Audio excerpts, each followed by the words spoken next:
Hello everyone and welcome to Sinful Gaming. I hope you're all doing well, I hope you're all staying safe, and most of all, I hope you're all fighting that war against the grey.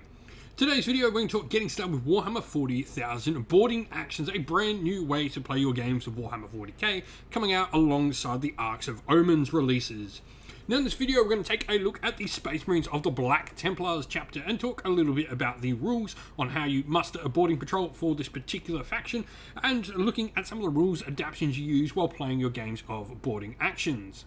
We'll then look at a couple of units we recommend to get started with for the Black Templars before looking at a couple of other units you can use to expand upon after those initial purchases, or maybe sub in for some of those initial purchases. We'll finally finishing off the video with a sample 500 point army list, which is the standard game size for boarding actions, to hopefully give you some inspiration for starting your own boarding actions army for the Black Templars. And so, mustering a boarding patrol. All chapter models, units belonging to your boarding patrol detachment must be from the same chapter. This is just a generic rule in boarding patrol. There's no mixing and matching or anything like that. If you're playing Black Templars, everything must be Black Templar. There are a few little exceptions to this, but for the most part, this is how it works. Now, you can include one fast attack unit in your Black Templars boarding action force, normally only allowed to include 0 to 1 HQ, 0 to 3 troops, and 0 to 3 elites, but you can include a fast attack unit so long as it's an assault squad that is not equipped with jump packs. You can also include one heavy support unit, so long as it is either a Hellblaster squad or an Eradicator squad. However, if it is a Hellblaster squad, it can only have a starting strength of 5 models, and additional models cannot be added to that unit. Now, you can also include company veterans. They're an elite choice, but you can only include a unit of company veterans so long as your boarding party also includes a captain to lead them. This unit must have a starting strength of 5 models as well. And lastly, you can only have a servitor unit if you have a Tech Marine model in your detachment already. Now, rules adaptations wise, you don't use the combat squad rules for Space Marines. Instead, they're replaced by the generic boarding squad rules, which are pretty similar.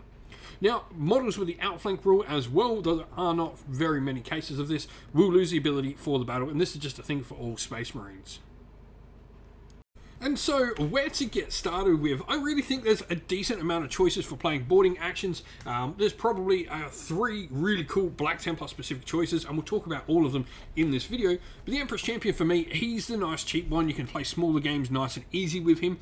So, he's pretty cool. First of all, he has the Armor of Faith for a 4-up invuln and 2+ base save. His skillful parry means he subtracts 1 from all hit rolls in melee coming in against him, and in Sigismund's Heir, he can reroll hit and reroll the wound roll when he's fighting other characters. Really cool for getting up and close. Now, his Holy War Gear means he can never have any relics, crusade relics, or weapon enhancements, so this means he can't have any weapon enhancements included from the boarding actions. There are a few of them that are, I would say, weapon enhancements, but this does need maybe a little bit of clarification. And then he's got Martial Superiority. At the start of the fight phase, if this model is within engagement range of an enemy character units, then it can fight first. Honor or Death as well, this model is eligible to perform Heroic Intervention, 6-inch horizontally, vertically 5-inch, that may come in depending on what your boarding action table looks like. And each time this model makes a Heroic Intervention move, so long as it ends that move closer to the target, an enemy model or within engagement range of an enemy character, it can move up to 6-inch as well. Now, he rocks out with the Black Sword, which has 2 different melee profiles of the sweeping melee for +3 strength, -3 AP, damage 2, so giving him nice big 5 attacks, and each time he attacks with this weapon, you select this profile, or you go the Thrusting Strike for ×2 strength, -4 AP, damage 3, but you will be -1 to hit with that weapon.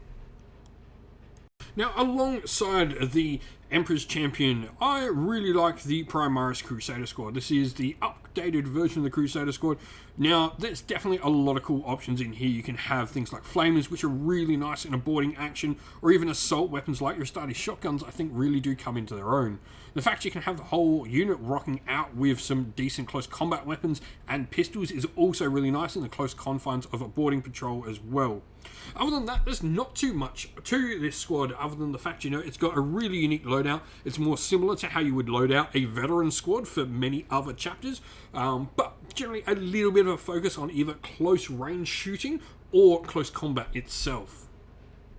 If we're looking at other units, then we can look at the other Black Templar specific unit in the army, and that is the Primaris Storm Brethren. Now, like the Crusader squad, these are effectively Black Templar veterans. They can have a variety of different weapons. Now, they are specific on how they've got to be loaded out, so you've got to put one of the power weapons on each one of them. You can have the twin lightning claws going on the same model, and the plasma pistol, and you get some pistols as well. So it's a cool variety of different miniatures. Going to really make this unit look super unique, which is awesome. And if you ever wanted to, you could totally convert one of these models up into a nice Primaris Marshal or Primaris Captain as well.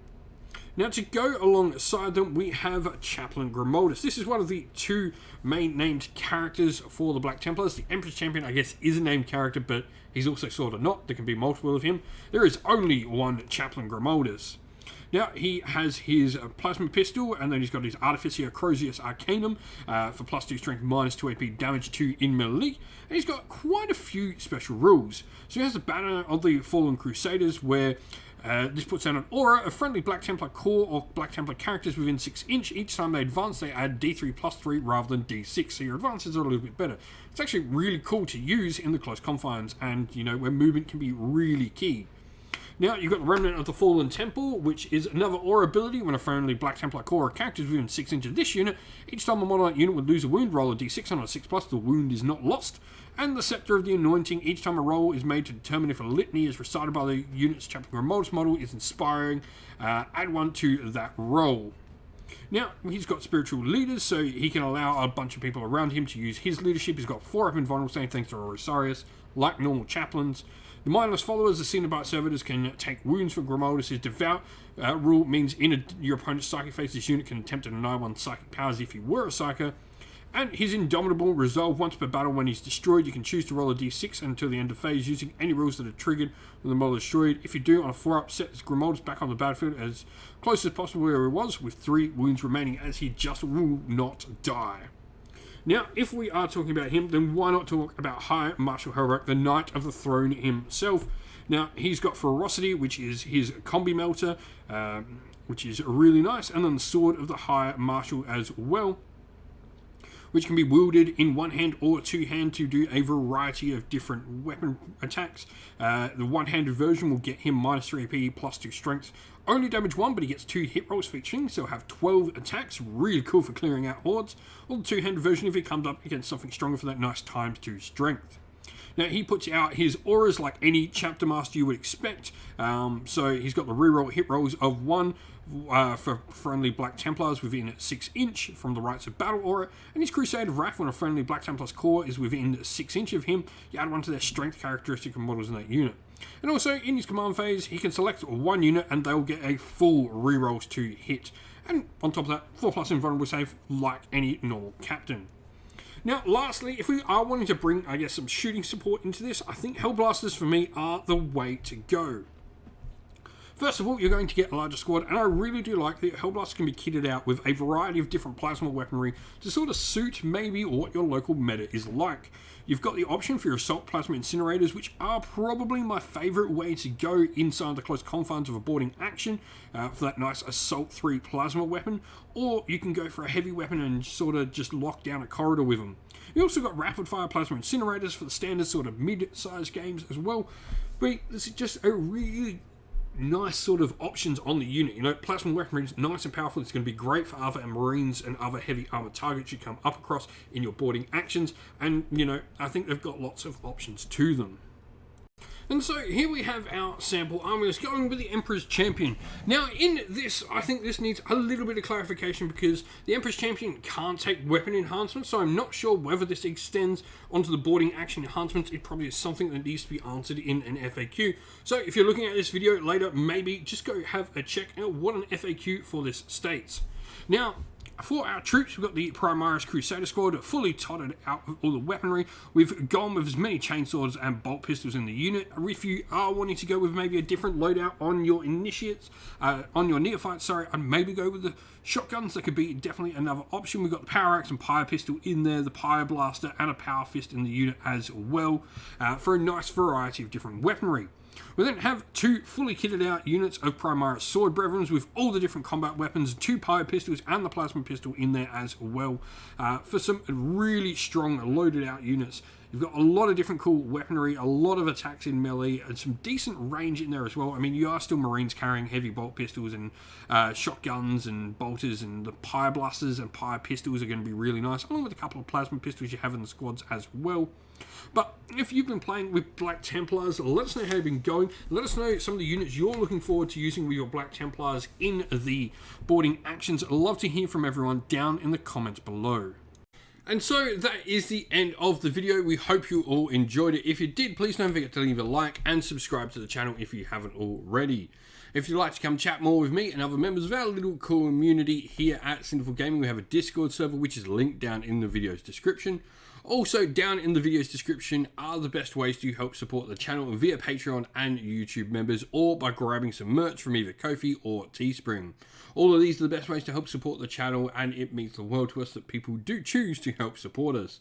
Now, as a special thank you to everyone who supports the channel via Patreon and YouTube members, we'd like to give you all a shout out. So thank you to our Patreons, Christian Weir, Soren, Kenny Lowe, Outer and Shot First, Andrew Bowen, Nathan Fee, The Rising Ape, Q Dynamic, Anthony B, JJ Austrian, Average Wargamer, Domir, Mark Harvey, James Cater, Bloobs, Benjamin Swallows, Red Martin, Kevin Bowman, Iron Grinch, and Nuffs.